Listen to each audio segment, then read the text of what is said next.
کوئی چیز باہر سے آدمی میں داخل ہو کر اسے ناپاک نہیں کر سکتی، مگر جو چیزیں آدمی میں سے نکلتی ہے وہی اس کو ناپاک کرتی ہیں۔ خداوند کے زندہ اور پاک کلام میں سے مرکز کی انجیل اس کا 7واں باب۔ پھر فریسی اور بعض فقیہ اس کے پاس جمع ہوئے۔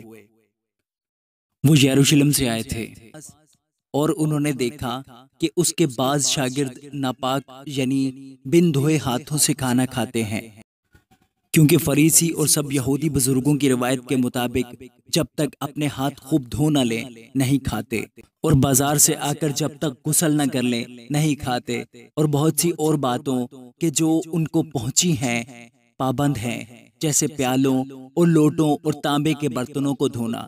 بس فریسیوں اور فقیہوں نے اس سے پوچھا، کیا سبب ہے کہ تیرے شاگرد بزرگوں کی روایت پر نہیں چلتے بلکہ ناپاک ہاتھوں سے کھانا کھاتے ہیں؟ اس نے ان سے کہا، یسایا نے تم ریاکاروں کے حق میں کیا خوب نبوت کی کہ جیسا کہ لکھا ہے، یہ لوگ ہونٹوں سے تو میری تعظیم کرتے ہیں لیکن ان کے دل مجھ سے دور ہیں، اور یہ بے فائدہ میری پرستش کرتے ہیں کیونکہ انسانی احکام کی تعلیم دیتے ہیں۔ تم خدا کے حکم کو ترک کر کے آدمیوں کی روایت کو قائم رکھتے ہو۔ اور اس نے ان سے کہا، تم اپنی روایت کو ماننے کے لیے خدا کے حکم کو بالکل رد کر دیتے ہو، کیونکہ موسیٰ نے فرمایا کہ اپنے باپ کی اور اپنی ماں کی عزت کر، اور جو کوئی باپ یا ماں کو برا کہے وہ ضرور جان سے مارا جائے۔ لیکن تم کہتے ہو، اگر کوئی باپ یا ماں سے کہے کہ جس چیز کا تجھے مجھ سے فائدہ پہنچ سکتا تھا وہ قربان یعنی خدا کی نظر ہو چکی، تو تم اسے پھر باپ یا ماں کی کچھ مدد کرنے نہیں دیتے۔ یوں تم خدا کے کلام کو اپنی روایت سے جو تم نے جاری کی ہے باطل کر دیتے ہو، اور ایسے بہتیرے کام کرتے ہو۔ اور وہ لوگوں کو پھر پاس بلا کر ان سے کہنے لگا، تم سب میری سنو اور سمجھو، کوئی چیز باہر سے آدمی میں داخل ہو کر اسے ناپاک نہیں کر سکتی، مگر جو چیزیں آدمی میں سے نکلتی ہے وہی اس کو ناپاک کرتی ہیں۔ اگر کسی کے سننے کے کان ہو تو سن لے۔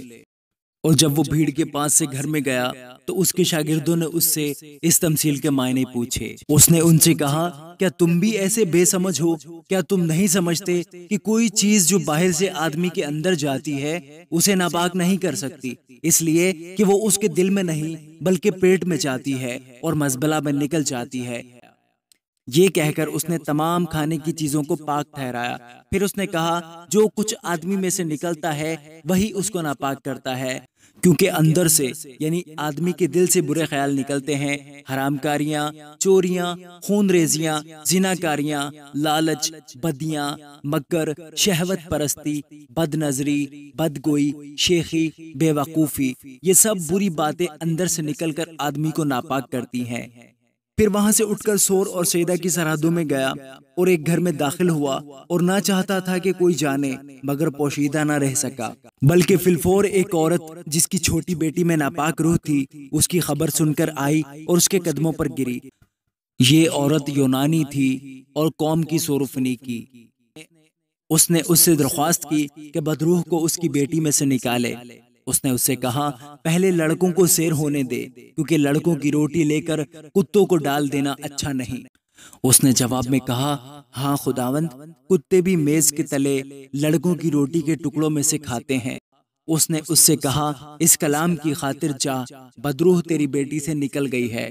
اور اس نے اپنے گھر میں جا کر دیکھا کہ لڑکی پلنگ پر پڑی ہے اور بدروح نکل گئی ہے۔ اور وہ پھر سور کی سرحدوں سے نکل کر سیدہ کی راہ سے دیکابلس کی سرحدوں سے ہوتا ہوا گلیل کی جھیل پر پہنچا۔ اور لوگوں نے ایک بہرے کو جو ہکلا بھی تھا اس کے پاس لا کر اس کی منت کی کہ اپنا ہاتھ اس پر رکھ۔ وہ اس کو بھیڑ میں سے الگ لے گیا اور اپنی انگلیاں اس کے کانوں میں ڈالی اور تھوک کر اس کی زبان چھوئی، اور آسمان کی طرف نظر کر کے ایک آہ بھری اور اس سے کہا، افتح یعنی کھل جا۔ اور اس کے کان کھل گئے اور اس کی زبان کی گرہ کھل گئی اور وہ صاف بولنے لگا۔ اور اس نے ان کو حکم دیا کہ کسی سے نہ کہنا، لیکن جتنا وہ ان کو حکم دیتا رہا اتنا ہی زیادہ وہ چرچا کرتے رہے، اور انہوں نے نہایت ہی حیران ہو کر کہا، جو کچھ اس نے کیا سب اچھا کیا، وہ بہروں کو سننے کی اور گونگوں کو بولنے کی طاقت دیتا ہے۔ آمین۔